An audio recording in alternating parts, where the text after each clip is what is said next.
Great news, everyone. Donald and Melania Trump are expecting a grandchild.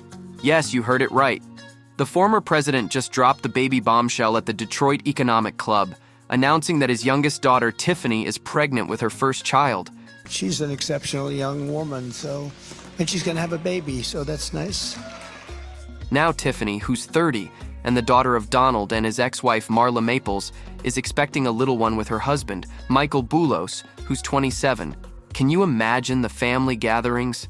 Just think of all those tiny MAGA hats. Grandpa, you are such an inspiration, and I love you. Tiffany hasn't spoken publicly about the pregnancy yet, but a spokesperson confirmed the exciting news to people. Now, here's a little backstory for you. Tiffany and Michael tied the knot in November 2022 at Mar-a-Lago, right in Palm Beach, Florida. You know, just your typical fairy tale wedding, complete with luxurious decor and a guest list that could rival a Hollywood blockbuster. I'm so excited. They started dating back in 2018 after meeting at Lindsay Lohan's club in Mykonos, Greece. Talk about a match made in party paradise. They got engaged in January 2021, right at the end of her dad's term as president. And rumor has it, Michael popped the question in the White House Rose Garden with a jaw-dropping $1.2 million diamond ring. No pressure, Tiffany. She shared her joy on Instagram, saying, "It has been an honor to celebrate many milestones, historic occasions, and create memories with my family here at the White House. None more special than my engagement to my amazing fiancé, Michael, feeling blessed and excited for the next chapter, because nothing says family bonding like a presidential engagement." In America, your life is yours to chart. Now let's take a moment to reflect on Tiffany's life. Throughout her dad's presidency, she was often flying under the radar, which must have felt a bit like being the quiet kid in a loud classroom, always there but not always noticed. A source once said, "They always had a strained relationship her whole life, and it got exacerbated by the presidency." Ouch! Raised in Calabasas, California, away from the spotlight, Tiffany lived a life a bit different from her siblings. As her mom, Marla, once told people, "That was my choice, raising her outside of the spotlight. And it seems like it worked." Raising Tiffany in California, I think was important. I wanted to sort of get away from the spotlight a bit and have a chance to have a real good mommy-daughter time where she could discover really who she is. Now Tiffany's pregnancy is some exciting family news. But while she's getting ready for motherhood, the rest of the Trump family is back in campaign mode. So let's check out what role each member plays in Donald's presidential run. It's like a reality show you can't stop watching. First up, we've got Donald Trump Jr., who's practically Trump 2.0. This guy is everywhere. He's probably trying to earn the title of Trump's favorite child. Something's going on. The 46-year-old is his dad's right-hand man and was instrumental in selecting J.D. Vance as the vice presidential candidate who just happens to be a close friend. J.D. Vance is going to make one hell of a vice president. They text or talk pretty much every day. Must be nice to have friends in high places, right? But the reality, we just have a lot of friends here that have just been really good to us from day one. Don Jr. has also been busy with fundraising and stirring up the MAGA crowd with his gun rights advocacy and anti-war stance. He's making waves and is set to have a big say in a potential Trump 2.0 administration, including picking out political appointees. According to a source close to him, Donald Trump Jr. wants to make sure that good people will get into good places. There are a lot of people, even in his White House, that aren't necessarily serving his best interest because they're not doing what he wants. They're doing what they think is best for them later on. At the RNC, he even brought his daughter, Kai, who sweetly described Grandpa Donald as a normal grandpa who sneaks her and her siblings candy and soda when the parents aren't looking. Ah, grandpas. They're all the same, right? Even when he's going through all these court cases, he always asks me how I'm doing. He always encourages me to push myself to be the most successful person I can be. But Don Jr. didn't just keep it sweet and sentimental. In his address, he took an aggressive stance, saying he's never been prouder of former President Trump than after his reaction to the assassination attempt at his campaign rally on Saturday. That's when the world found out that there is tough, and then there's Trump tough. He didn't stop there. He went on to rip into Joe Biden's administration, criticizing inflation, border policies, and the so-called cancel culture. Instead, we got broke, bumbling Biden. Nothing is built, nothing is back, and nothing is better. So, Don Jr. seems to be following in his dad's footsteps, loud and clear. Next up is Eric Trump, the more low-key Trump sibling. While he doesn't steal the show like his brother, he's still there, standing firm in support of his dad. That man is my father. That man is the 45th president and soon to be 47th president of the United States. Eric, who ran the family business during Trump's presidency, has been a vocal defender of his father amid legal issues. When the FBI raided Trump's home, Eric called it an absolute coordinated attack and swore Joe Biden must have signed off on it. No surprise there, right?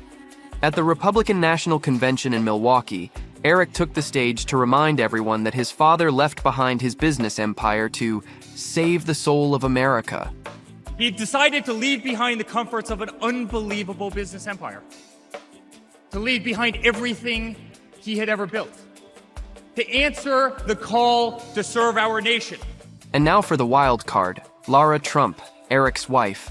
She's kind of like the new Ivanka for this campaign. I know that I'm lucky enough to get to call him my father-in-law and see him a little differently than all of you. She was recently named co-chair of the Republican National Committee, and she's using that power to raise money, promote Trump's message, and keep the party united.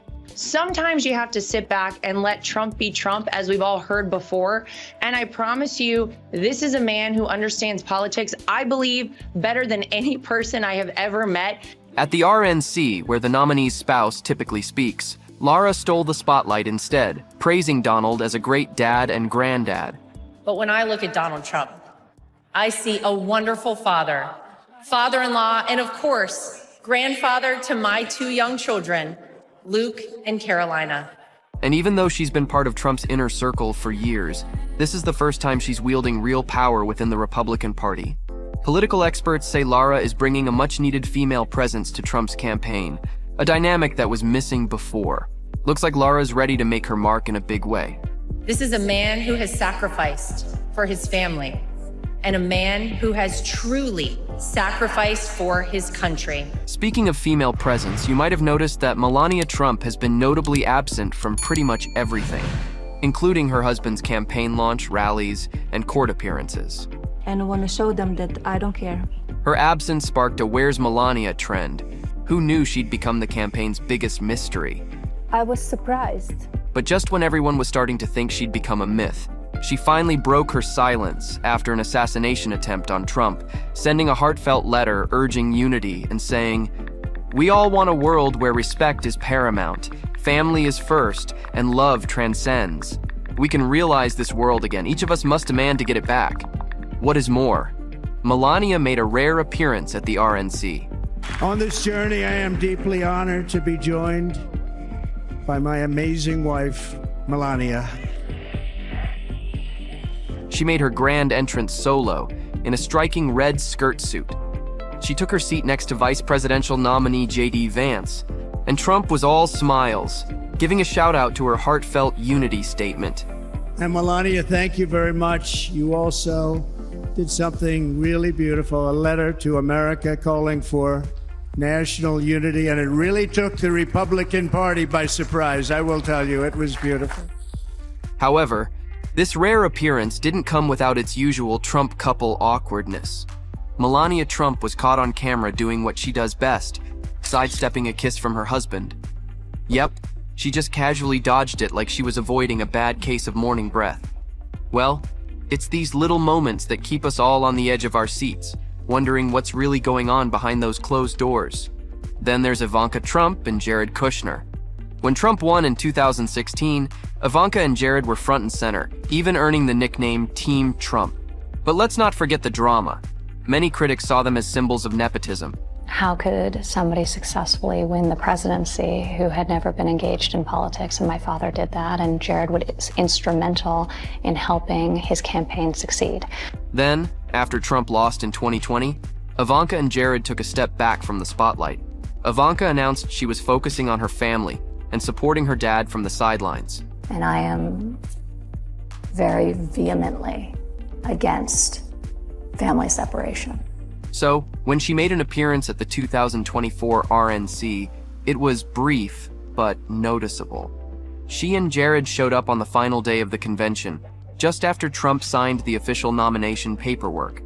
It was definitely more of a blink and you'll miss it moment, but it got some attention. After all, the last time she made headlines was for stepping back from politics, so her rare return was bound to turn a few heads. I'm terrified.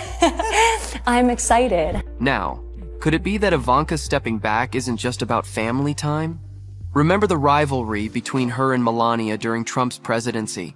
Ivanka, trying to play First Lady, while Melania was busy with Barron's school, led to some serious firm boundaries from the actual First Lady. It was like a White House version of Game of Thrones, minus the dragons, but with plenty of icy stairs. There's one First Lady, and Melania will be an unbelievable First Lady. But wait, things might be thawing out. According to recent whispers, the Trump family's legal drama could be bringing everyone closer together.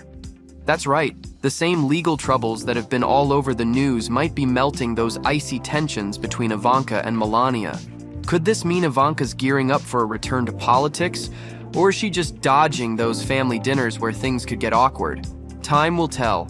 The amount of work that we've accomplished in a very short period of time is just remarkable, and that's where our focus is. That's where our priorities. And of course, let's not forget about other Trumps, like Tiffany and Barron. Tiffany, Trump's fourth child, has mostly stayed out of politics, except for a few speeches at past RNCs. That's a great quality to have in a father, and better yet, in the President of the United States. Meanwhile, Barron, Trump's teenage son with Melania, has also kept a low profile. There was talk he'd be a delegate at the RNC, but then he opted out. Guess the younger Trumps aren't feeling the campaign spirit this time around. So there you have it, the Trump family lineup for 2024. They might not always be on the same page, but they definitely keep things entertaining. If you want to help people, there's no better position to do it from than the president. Now we want to hear from you. Who do you think will steal the spotlight in the Trump dynasty? Share your thoughts in the comments.